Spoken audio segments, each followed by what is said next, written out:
Իմ անունը Մարգարիտա է, ես 90 տարեկան եմ, ոչ շաքարային դիաբետ, ոչ ճնշում, ոչ առավոտյան և երեկոյան տեղահաբեր։ Ինքս եմ վեր կենում, ինքս եմ պատրաստում նախաչաշս, ամեն օր զբոսնում եմ, առանց ակնոցի եմ կարդում և հիշում եմ ամեն ինչ, ինչ ուզում եմ հիշել։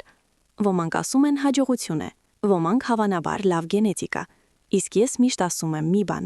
ես պարզապես գիտեմ, թե ինչ եմ դնում իմ ափսեի մեջ, ես չէի բուժում հիվանդությունները, ես չէի տալիս նրանց հնարավորություն առաջանալու։ Բայց նայեք շուրջը, թե ինչպես են ապրում իմ հասակակիցները, մեկը չի կարողանում քայլել առանց հևոցի, մյուսի պայուսակը դեղատուն է շարժական, ոմանք ամեն առավոտ բացում են ոչ թե պատուհանը, այլ դեղահաբերի տուփը, և մենք այդքան սովոր ենք դառնում, սովոր ենք ցավին, հոգնածությանը, վատ քնին, մտածում ենք դե տարիք է, իսկ գուցե դա տարիք չէ, գուցե դա հետևանք է, հետևանքներ այն բանի, ինչ մենք տարիներ շարունակ կերել ենք։ Բայց ամենակարևորը ամեն ինչ կարելի է փոխել, նույնիսկ եթե դուք արդեն 60-ից, 70-ից կամ նույնիսկ 80-ից բարձր եք։ Ոչ ռադիկալ, ոչ սովամահությամբ, այլ պարզ, կենդանի, տաք սննդի միջոցով, այն սննդի, որ սնուցում է, բուժում և պաշտպանում է։ Այսօր ես կպատմեմ ձեզ 5 պարզ ապրանքների մասին, որոնցից սկսվեց իմ երկրորդ երիտասարդությունը, և որոնք ես վստահ եմ օգնել են ինձ հասնել 90 տարեկանի, ոչ թե գոյատևելով, այլ ապրելով։ Բայց նախ, եթե ձեզ համար կարևոր է, եթե ուզում եք աջակցել ձեր կամ ձեր հարազատների առողջությանը, աջակցեք տարեցների համայնքին, բաժանորդագրվեք, իսկ եթե տեսանյութը ձեզ դատարկ թվա, մեկնաբանություններում գրեք 0 բառը, իսկ եթե այն ձեզ դիպել է, գրեք 1։ Սա կօգնի հասկանալ, որ մենք ճիշտ ճանապարհով ենք գնում։ Ձեր արձագանքը հենց այն վառելիքն է, որ օգնում է մեզ առաջ շարժվել։ Իսկ հիմա գլխավորին։ Սկսենք այն բանից, առանց որի չի անցնում իմ ոչ մի առավոտ արդեն շատ տարիներ։ Ապրանք թիվ 1. Սև հոն, Արոնիա սևապտուղ, փոքրիկ թթվաշ, բայց անում է ավելի շատ, քան ամբողջ դեղատան դարակը։ Ես սկսել եմ ուտել այն մոտ 30 տարի առաջ, ոչ թե որ նորաձև էր, այլ որ հարևանուհիս հուշեց։ Նա ի դեպ թոշակի անցած բուժքույր էր, ասաց, եթե ուզում ես, որ անոթները լինեն ինչպես երիտասարդ աղջկա, եփիր, շատ պետք չէ, բայց ամեն օր։ Ես սկզբում թերահավատորեն վերաբերվեցի, դե մտածեցի հատապտուղ է, բայց փորձեցի։ Թերմոսում եփեցի մի բուր չորացրած, թրմեցի մի քանի ժամ և սկսեցի խմել օրական կես բաժակ։ Ոչ ամեն օր, բայց կանոնավոր, հետո սկսեցի նկատել տարօրինակ բան։ Գլուխս դադարեց ծանրանալուց, ձեռքերս դարձան տաք նույնիսկ ծմրանը, և ամենազարմանալին, ճնշումս հավասարվեց, ավելի առաջ երբեմն բարձրանում էր, իսկ հիմա հավասար, հանգիստ, ինչպես ժամացվից։ Նրա մեջ այնքան օգուտ կա, որ տեղատանը չես գնի։ Անթոթյաններ, դրանք բնական գունանյութեր են, մուգ գրեթե սև, հենց դրանք են պաշտպանում անոթները, բարելավում արյան հոսքը դեպի աչքեր ուղեղ, իսկ կարճ ասած, դրանք մեզ ավելի կենդանի են դարձնում։ Եվ ահա պատմություն։ Իմ ընկերուհին Աննան, մենք նրա հետ գրեթե միասին թոշակի անցանք։ Նա 74 էր, ամեն ինչից բողոքում էր, գլուխը պտտվում էր, հատկապես առավոտյան։ Ասում էր, կարծես սենյակում լողում եմ, և ձեռքերը մշտապես սառում էին։ Բժիշկն ասաց, անոթային թուլություն, տարիքային, նշանակեց տեղահաբեր, բայց նա վատ էր հանդուրժում դրանք։ Ես նրան ասացի, դու փորձիր Արոնիա։ Բերեցի նրան չորացրած հատապտուղների բանկա, պատմեցի, թե ինչպես եփել։ Մի քանի ամիս հետո հանդիպում եմ նրան այգում, և նա կարծես ոչինչ չեղած ձեռք է տալիս ինձ մյուս կողմից։ Ասում է Մարգարիտա, ես նորից մենակ եմ քայլում, առանց վախի, և մատներս տաք են, ինչպես նախկինում, նույնիսկ ծմրանը գլխարկ չեմ հագնում։ Ահա ձեզ հատապտուղ, ոչ էկզոտիկ, ոչ ներմուծված, այլ մեր հայրենի։ Ինչպես պատրաստել։ Թերմոսում եփել 2-3 ժամ, խմել որպես կոմպոտ։ Կարելի է չորացրած կամ թարմ ավելացնել շիլայի մեջ կամ խնձորի կոմպոտի մեջ, բայց առանց շաքարի։ Գլխավորը ոչ միանգամից, այլ կանոնավոր, քիչ-քիչ առանց ֆանատիզմի։ Եթե դուք էլ ունեք ճնշման տատանումներ, մատների սառություն, գլխի ծանրություն, պարզապես փորձեք։ Արոնիան աշխատում է ոչ կտրուկ, այլ մեղմ, կարծես մարմնում կարգ է վերադարձնում։ Իսկ եթե արդեն ծանոթ եք այս հատապտղին, մեկնաբանություններում գրեք ուժ բառը, եթե դեռ ոչ, գրեք կփորձեմ։ Սա մեր ձևն է հասկանալու, որ մենք զուր չենք խոսում, որ դուք լսում եք։ Ապրանք թիվ 2. Իվանթեյ, խոտ, որ վերադարձնում է հանգիստը։ Երբ ես երիտասարդ էի, Իվանթեյ խմում էին շատ տներում և ընտանիքներում, հատկապես մեր գյուղում։ Նա կանգնած էր տատիկների մոտ տարակներին 3 լիտրանոց բանկաներում, եփում էին որպես սովորական թեյ, միայն համը ավելի մեղմ էր, և հետո ոչ գորշություն կար, ոչ անհանգստություն։ Հետո մոռացան նրա մասին, խանութները լցվեցին տուփերով, իսկ Իվանթեյը դարձավ աննորաձև, բայց 20 տարի առաջ ես վերադարձա նրան, և այժմ չեմ բաժանվում։ Ինչու՞, որովհետև նա անում է հենց այնինչ այդքան պետք է տարիքում, հանգստացնում է նյարդային համակարգը, հանում ներքին լարվածությունը, բարելավում քունը և մարսողությունը։ Առանց տեղահապերի, առանց կախվածությունը, երեկոյան եփում եմ մի պտղուն Սիվանթեյ, թողում եմ 10-15 րոպե, խմում եմ տաք, առանց շաքարի, հետո մարմինը հանգստանում է, մտքերը լռում են, եւ ես հանգիստ քնում եմ, առանց անհանգիստ երազների, առանց արթնացումների։ Ունեի ծանոթ, մենք նրա հետ հաճախ հանդիպում էինք գրադարանում։ Նա բողոքում էր, որ երեկոյան սիրտը սկսում էր բաբախել, ինչպես ասում էր, զարկերակը հաճախանում էր, հոգում անհանգիստ էր, եւ դրանից չէր քնում։ Դեղահապերը չէին օգնում, միայն ուժերը խլում էին։ Ես մի անգամ թերմոսում լցրի նրան Իվանթեյ եւ ասացի. «Փորձիր սև թեյի փոխարեն գոնե մի երեկո»։ Անցավ մի քանի օր, նա մոտեցավ ինձ եւ ասաց. «Գիտես, ես առաջին անգամ վերջին ժամանակներում քնեցի առանց մտքի, որ նորից չեմ քնի»։ Պարզապես պարկեցի եւ կարծես ինչ-որ մեկը փակեցի աչքերը։ Իվանթեյ առհարուստ նյութերով, որոնք օգնում են ուղեղին, սրտին եւ ստամոքսին աշխատել առանց ծանրաբեռնվածությունը։ Նա նվազեցնում է բորբոքումը, օգնում է մեղմ մաքրել լյարդը, բարելավում հեղուկի արտահոսքը հյուսվածքներից, ինչը նշանակում է ավելի քիչ այտուցներ, ավելի քիչ ծանրություն մարմնում, հատկապես լավ է տարիքում, երբ ամեն ինչ օրգանիզմում դառնում է մի քիչ ավելի զգայուն։ Ինչպես պատրաստել։ 1 թեյի գտալ չորխոտ 300 մլ տաք ջրի վրա։ Թրմել կափարիչի տակ 10-15 րոպե։ Խմել տաք ոչ դատարկ ստամոքսի վրա։ Կարելի է խմել օրվա ընթացքում, բայց հատկապես լավ է գործում երեկոյան, քաղցր թեյի կամ սուրճի փոխարեն։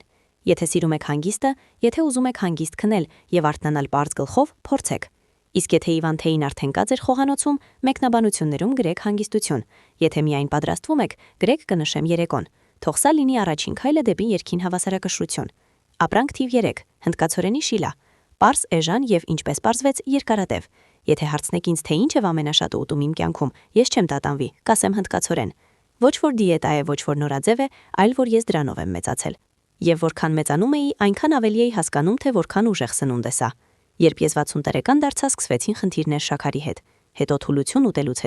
հետո հոգնածություն, հետո հանկարծ սրտխփոց։ Բժիշկն ասաց. հետևեք մակարդակին։ Առավոտյան երբեմն կեսօրին ջրի վրա առանց աղի, առանց կարագի, ոչինչ ավելորդ։ Եվ ինչ, մի քանի ամիս հետո նկատեցի, որ շաքարս հանգստացել է, ճնշումս իջել է եւ գլխավորը հագեցվածության զգացում առանց ծանրության։ Ահա դրա համար եմ սիրում հնդկացորենը։ Չի ծանրաբեռնում, այլ աջակցում է։ Նա հարուստ է դանդաղ ածխաջրերով, տալիս է էներգիա ոչ մեկ ժամով, այլ ամբողջ օրվա համար։ Նրա մեջ մագնիում, երկաթ, մանրաթել, եւ այդ ամենը առանց մեկ հավելումի դեղատնից։ Իսկ եթե եփել միջև փափկություն առանց տապակման, այն հարմար է նույնիսկ նրանց, ովքեր ունեն ստամոքսի կամ ենթաստամոքսային գեղձի խնդիրներ։ Ունեմ զարմուհի Անուշ։ Ամբողջ կյանքը ուտում էր ինչ պատահի։ Ես նրան ասում եմ, պարզապես գիշերը թրջիր, առավոտյան հասցրու երման։ Նա սկզբում ծիծաղեց, իսկ մի ամիս հետո ասում է, ես առաջին անգամ սկսեցի նորմալ ուտել, եւ գլուխս պարզ է, եւ երեկոյան ուժերս ավելի շատ։ Շնորհակալություն։ Ահա այդպես, ոչ նորաձև նախաչաշեր, այլ հնդկացորեն, պարզ, հուսալի, առանց պահանջների։ Եվ տարիների հետ ես միայն ավելի եմ վստահ դրան։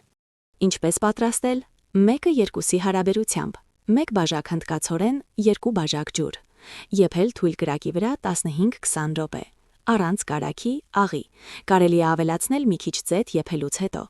Եթե դեռ մտածում եք, թե որտեղից սկսել փոփոխությունները, սկսեք սրանից։ Հնդկացորենը ինչպես հիմք չի պահանջում ջանքեր, բայց տալիս է հիմք։ Եթե դուք էլ ուտում եք հնդկացորեն, մեկնաբանություններում գրեք հիմք։ Եթե դեռ ոչ, գրեք կդնեմ ափսեի մեջ։ Տեսնենք, թե քանիսն ենք մենք, ովքեր ընտրում են պարզը, բայց վստահելին։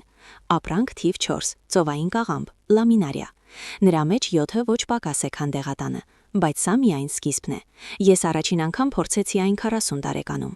Այդ ժամանակ վահանաձև գեղձի մասին ոչ ոք հատկապես չէր խոսում, իսկ իմ ձեռքերը սկսեցին սառել, ձայնս դարձավ ավելի հանգիստ եւ կարծես ուժերս պակասեցին, քան նախկինում։ Բժիշկը նայեց վերլուծությունները եւ ասաց. 7-ը սահմանի ստորին կետում է։ Մտածեք ծովամթերքների մասին։ Ես ձուկը շատ չէի սիրում, իսկ ծովային կաղամբը անմիջապես հարմար եղավ։ Նա ոչ ծանր է, համը մի քիչ աղի, բայց եթե ճիշտ պատրաստես, ոչ սուր։ Ես այն քիչ-քիչ ավելացնում եմ աղցանի մեջ, շիլային, երբեմն առանձին, որպես կողմնակի ճաշ։ Եվ մի քանի շաբաթ հետո զգացի ձեռքերս տաքացան, ուժերս վերադարձան, եւ կարծես գլխում պարզություն առաջացավ։ Ահա ինչ է նշանակում, երբ մարմնում ամեն ինչ սկսում է աշխատել ինչպես հարկն է։ Ծովային կաղամբը ոչ միայն յոդ է, նրա մեջ B խմբի վիտամիններ, երկաթ, մագնիում, սննդային մանրաթելեր։ Նա օգնում է վահանաձև գեղձին, մաքրում անոթները, կարգավորում նյութափոխանակությունը։ Եվ դեռ կարևոր է, նա մեղմ նվազեցնում է խոլեստերինի մակարդակը եւ օգնում լյարդին հաղթահարել ավելորդ բեռը։ Ունեմ հարևանուհի Ռոզա։ Ամբողջ կյանքը բողոքում էր թուլությունից եւ գլխում մշուշից։ Սկսեց ուտել ծովային կաղամբ, կամ աղցանում, կամ պարզապես գտալ որպես կողմնակի։ Մի ամիս հետո ասում է. Մարգարիտա, կարծես ներսում ինչ-որ մեկը լույս վարեց, եւ հիշողությունը լավացավ, եւ նույնիսկ պարանոցը դադարեց սառել։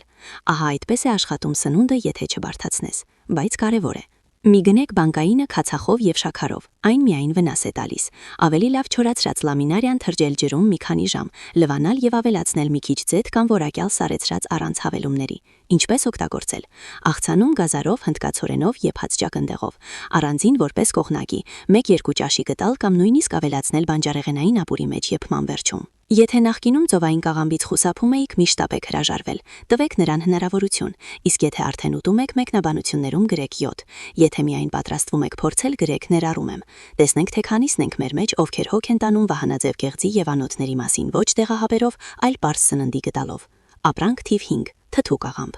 Նրա մեջ ոչինչ ավելորդ չկա, բայց կա ամեն ինչ անհրաժեշտ է։ Այս կաղամբը ես ճանաչում եմ մանկությունից։ Մեր տանը միշտ ինքներս էինք անում, մեծ բանկայում, առանց քացախի, առանց շաքարի, միայն կաղամբ, գազար եւ մի քիչ աղ։ Այդ ժամանակ մենք պարզապես ուտում էինք այն կարտոֆիլի եւ ձկան հետ։ Իսկ հետո, երբ մեծացա, հասկացա, սա ոչ միայն կողմնակի է, սա իրական աջակցություն է ամբողջ օրգանիզմին։ Թթու կաղամբը կենդանի ապրանք է։ Նրա մեջ կաթնաթթվային բակտերիաներ են, որոնք օգնում են աղիքներին աշխատել ինչպես հարկն է, ինչը նշանակում է ավելի լավ են ներծծվում վիտամինները, լյարդը չի ծանրաբեռնվում, իմունիտետը ավելի ուժեղ է եւ գլխավորը մարմնում ավելի քիչ բորբոքումներ։ Ես հատկապես զգացի նրա ուժը 70 տարեկանում։ Այդ ժամանակ սկսվեցին խնդիրներ մարսողության հետ, փքվածություն, ծանրություն ուտելուց հետո, քնկոտություն, ախորժակ կար, բայց ուտելուց հաճույք ոչ։ Սկսեցի ուտել քիչ-քիչ կաղամբ, 1 ճաշի գտալ ուտելուց առաջ, երբեմն պարզապես գծելով։ Մի քանի շաբաթ հետո ավելի թեթև, իսկ մի ամիս հետո կարծես ներսում ամեն ինչ սկսեց աշխատել ավելի հանգիստ եւ համերաշխ։ Եվ ախորժակս վերադարձավ, եւ դրամատրությունս հավասար դարձավ։ Թթու կաղամբը դեռևս վիտամին C է, որի պակասը հաճախ ունենում ենք տարիքում։ Եվ դեռ մանրաթել կալիում B խմբի վիտամիններ, հատկապես B6-ը, որն օգնում է ուղեղի աշխատանքին եւ նվազեցնում անհանգստությունը։ Պատմություն կյանքից։ Իմ հարևանուհի Աննան 78 տարեկան։ Հակաբիոտիկների կուրսից հետո սկսվեցին խնդիրներ աղիքների հետ։ Բժիշկը նշանակեց պրոբիոտիկներ, բայց նա մոռացավ գնել։ Իսկ ես նրան ասում եմ. սկսիր կաղամբից, միայն ոչ սուպերմարկետից, այլ նորմալ տնական։ Ես քեզ բանկա կտամ։ Մի շաբաթ հետո նա եկավ եւ ասաց. Մարգարիտա, առաջին անգամ 1 ամսում փորս հանգիստ է եւ կարծես ինքս ավելի թեթև դարձա մարմնով, գլխով տրամադրությամբ։ Ինչպես ուտել։ 1-2 ճաշի գտալ ուտելուց առաջ կամ աղցանում, միայն առանց քացախի, առանց շաքարի, առանց կոնսերվանտների։ Միայն կաղամբ, գազար եւ աղ։ Ահա եւ ամբողջ կազմը։ Եթե ուզում եք, որ մարսողությունը աշխատի, դրամատրությունը պահպանվի, իսկ ներսում չկուտակվի գրգռվածություն, ավելացրեք այս կաղամբը ձեր սննդակարգին։ Պարզ, կենդանի, մատչելի։ Եթե այն արդեն կա ձեր սառնարանում, մեկնաբանություններում գրեք թթու, բայց վստահելի։ Եթե պատրաստվում եք փորձել, գրեք կսկսեմ։ Այդպես մենք կհասկանանք, թե ով է պատրաստ աջակցել առողջությանը առանց դեղատների եւ ծայրահեղությունների։